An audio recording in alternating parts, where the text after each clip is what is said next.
Veliki pozdrav svima, evo još jedan video. U ovom videu ću odgovoriti na jedno pitanje koje je bilo mi onako čisto zanimljivo za odgovoriti i ne tako komplicirano. Pa evo u jednom mojem videu, evo ovome, sam stavio da kada se dođe u Kanadu i renta se stan ili kako već, ti stanovi nisu opremljeni ili podrumi, što je ovdje vrlo popularno. Znači kad uđete unutra, to su goli zidovi i sad ako ste došli s jednom torbom kao većina nas i vjerojatno $100-200, 500 uvrh glave, mislim, ako imate više to je samo bolje za vas, ali većinu nas je došlo sa vrlo malom novcem i to masu njih i posuđenim novcem.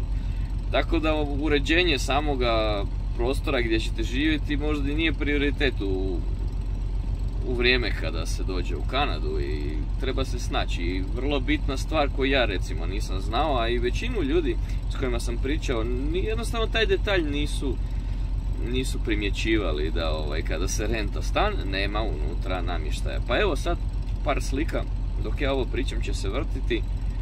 Znači evo to su neke slike koje sam ja napravio kako sam se ja snalazio u samome stanu.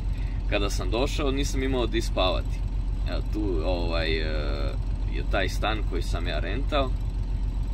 I jednostavno dok nisam našao na otpadu, pošto ljudi davaju dosta stvari za besplatno, što baš nije u Hrvatskoj neki, baš kako se to kaže, običaj, mada sam vidio u Njemačkoj i tako, znači bacaju stvari, ostave na cesti pa si ljudi uzmu. I ovdje u Kanadi dosta stvari, znači dovoljno je voziti se uz cestu i sve što je na rubu samoga dvorišta ili posjeda, to je obično za poklon, za free, znači ljudi se mogu uzeti. I tako sam ja uzeo sebi jedan dvosjed na rasklapanje gdje sam počeo spavati. Ali evo dok toga nije bilo, gledao sam di ću, kako ću spavat. Još mi je bilo najuglednije da spavam gore na kuhinji, na onome countertop gdje se u stvari priprema hrana. Evo tu sam prve 2 noći spavao onako malo nije a falio mi je i stol.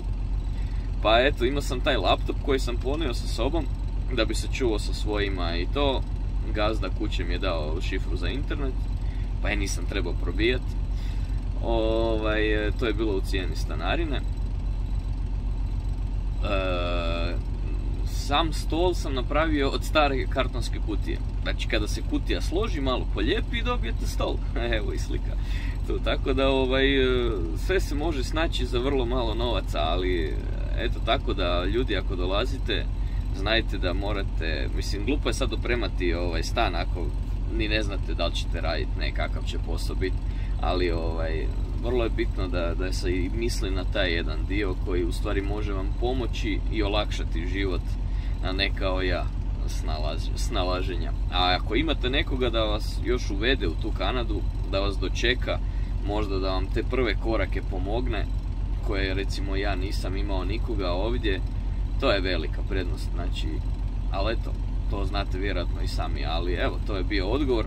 Nadam se da ste shvatili kako to, na pitanje odgovor, kako to da su samo goli zidovi kada se renta prostor. Eto, jesu, znači ovdje se renta prostor, sve stvari sa sobom morate nositi. Isto tako kada se izlazi iz stana, sve svoje stvari morate odnijeti, u protivnom će to gazda izbaciti van na cestu. I tako, eto, veliki pozdrav, nadam se da sam objasnio ove 3-4 minute nešto i da ste dobili neku novu informaciju o Kanadi. Ako imate još kakvih pitanja vezane uz dolazak u Kanadu koje bi mogao jednostavno odgovoriti u ovakvom jednom kratkom videu, korisnom naravno, evo ja sam tu i raspoložen za razna pitanja i odgovore. Hvala vam lijepo, do sljedećeg videa.